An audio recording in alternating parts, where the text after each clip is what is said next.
Welcome to the world of Japanese tea, a culture deeply intertwined with nature, tradition, and mindfulness.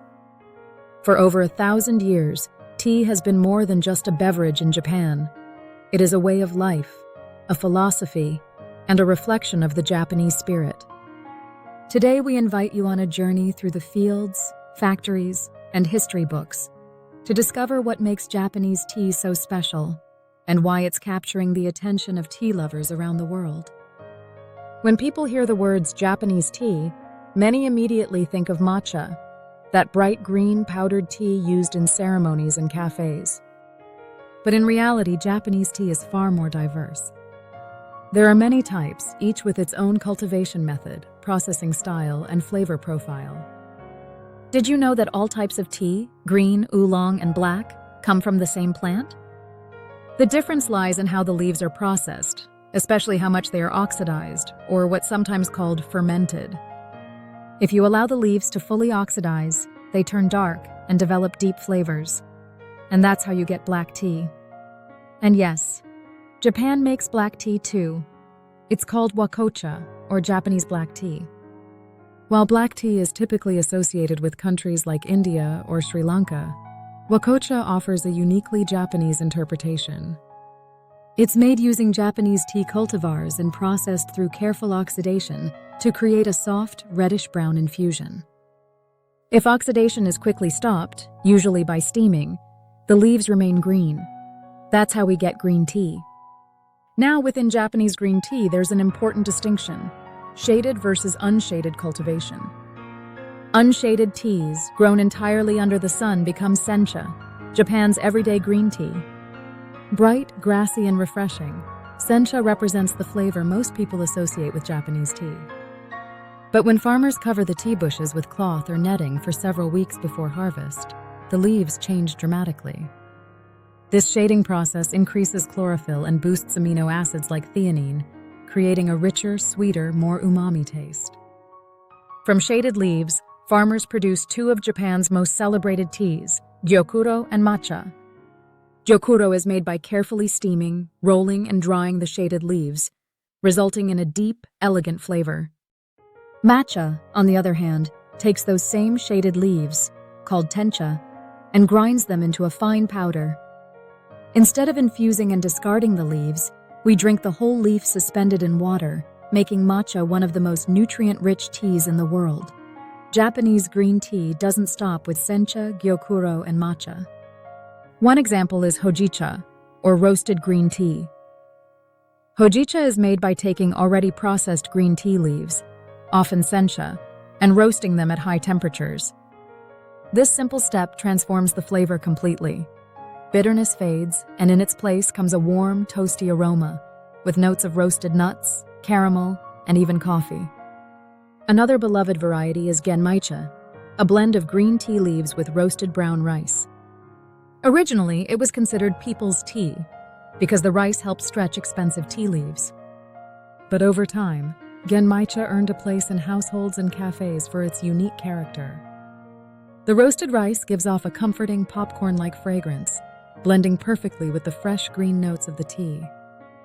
The result is a soothing, well-balanced cup that feels both nourishing and nostalgic. Each has a time, a place, and a purpose, from the sacred silence of a tea room to the casual company of a family dinner. To truly understand Japanese tea, we also need to understand where it comes from. Tea is grown throughout Japan, but some regions are especially famous for their unique styles and high quality. Shizuoka, located in central Japan near Mount Fuji, produces over 40% of the nation's tea, more than any other region. Its mountainous terrain, frequent mist, and clean river water create ideal conditions for growing flavorful, aromatic sencha. You'll often see vast, rolling hills covered in neatly trimmed tea bushes, a truly iconic landscape of Japanese tea farming. Uji, near Kyoto, is considered the historical heart of Japanese tea culture.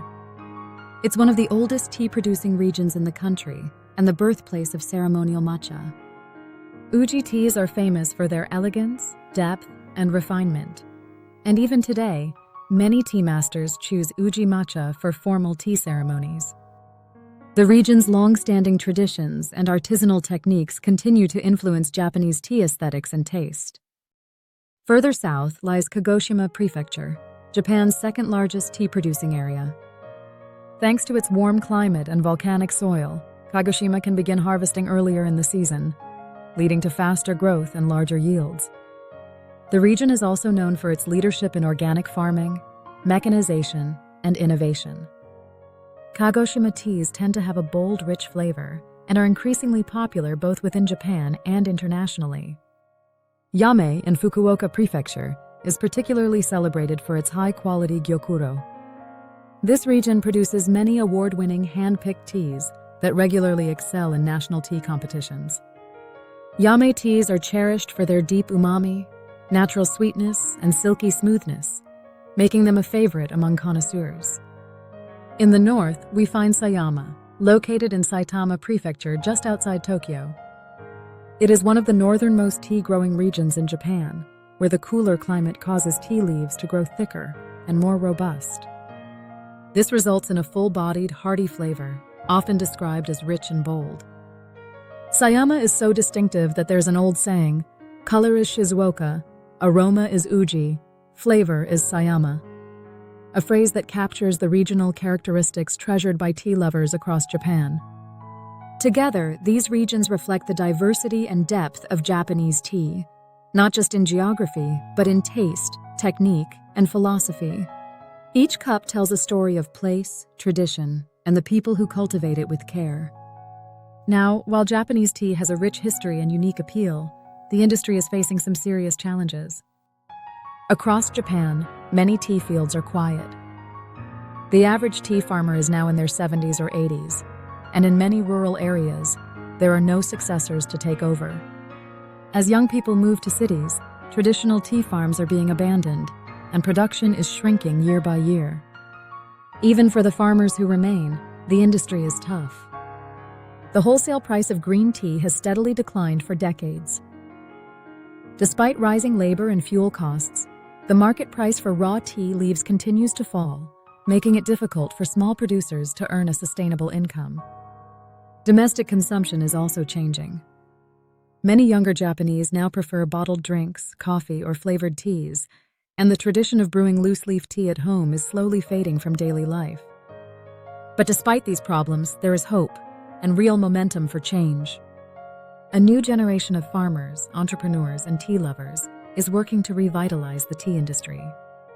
Some are turning to organic cultivation and sustainable farming, while others are embracing technology and mechanization to support aging tea producers. Another important movement is the rise of direct-to-consumer, D2C tea brands, cutting out the middlemen to deliver better quality to customers and fairer returns to farmers. At Wakokoro Tea, we are proud to be part of this change. By purchasing directly from local tea farmers and processors, we help ensure that more of the value flows back to those who grow and make the tea. Our goal is to build a sustainable, transparent system, one that supports rural communities and preserves craftsmanship. We are also working to bring Japanese tea to a broader global audience, sharing not just the flavor, but the heart and story behind every leaf. Thanks to these efforts, Japanese tea is once again gaining attention overseas. Matcha has already become a global icon, and now teas like sencha, hojicha, and gyokuro are finding new fans around the world. By blending tradition and innovation, Japan's tea industry is beginning to evolve, not just to survive, but to thrive. The road ahead is not easy. But with every cup of tea shared around the world, a small connection is made between generations, between cultures, between people and the land. Japanese tea is more than a drink, it's a heritage. And with care, creativity, and collaboration, it will continue to grow. Thank you for joining us today. I hope this experience brings Japanese tea a little closer to your everyday life.